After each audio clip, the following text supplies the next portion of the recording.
పచ్చని పొలాల మధ్యలో ఒక అందమైన తెల్ల గుర్రం పరిగెడుతోంది. సూర్యుడు ఉదయిస్తుంటే గుర్రం నీటి చెరువులో నీరు తాగుతోంది.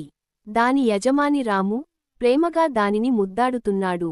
రాము ప్రతి ఉదయం గుర్రానికి గడ్డి పెడుతున్నాడు. ఒకరోజు అడవికి దారిగా గుర్రం పరుగులు పెడుతుంది. అడవిలో పక్షులు గానాలు పాడుతున్నాయి. గుర్రం గాలి తాకిడిలో జుట్టు ఊగుతోంది. కనకగా అడవిలో ఒక సింహం గర్జించిందగుర్రం భయపడి వేగంగా పరిగెత్తింది. రాము దూరం నుంచి గుర్రా అని పిలుస్తున్నాడు. సింహం దాని వెనకాల పరిగెత్తింది. గుర్రం ఒక పెద్ద చెరువును దాటి దూకింది. సింహం ఆగిపోయింది.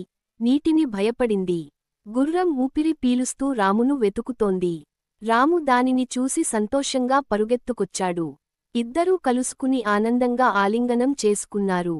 రాము, నువ్వు ధైర్యవంతుడు అని చెబుతున్నాడు. ఆ రోజు నుండి గుర్రం రాముకి మరింత విధేయంగా మారింది. రాము ప్రతిరోజు దానితో ప్రాక్టీస్ చేస్తూ సవారీ నేర్పించాడు. తర్వాత ఒక పల్లె పందెం జరిగింది. రాము గుర్రంపై ఎక్కి పోటీకి సిద్ధమయ్యాడు. పోటీ ప్రారంభమైంది. గుర్రం వడివడిగా పరిగెడుతోంది. మిగతా గుర్రాలు వెనుకపడ్డాయి. చివరి లైన్ దాటినప్పుడు రాము గెలిచాడు. జనం హర్షధ్వానాలు చేశారు. రాము గుర్రానికి గజమాల వేశాడు. గుర్రం గర్వంగా తల పైకెత్తింది. సూర్యాస్తమయం సమయంలో ఇద్దరూ ఇంటికి చేరుకున్నారు. రాము, నువ్వు నా స్నేహితుడు అని ప్రేమగా అన్నాడు. నీతి, ధైర్యం, ప్రేమ, విశ్వాసం ఉంటే ఏ అడ్డంకినైనా జయించవచ్చు.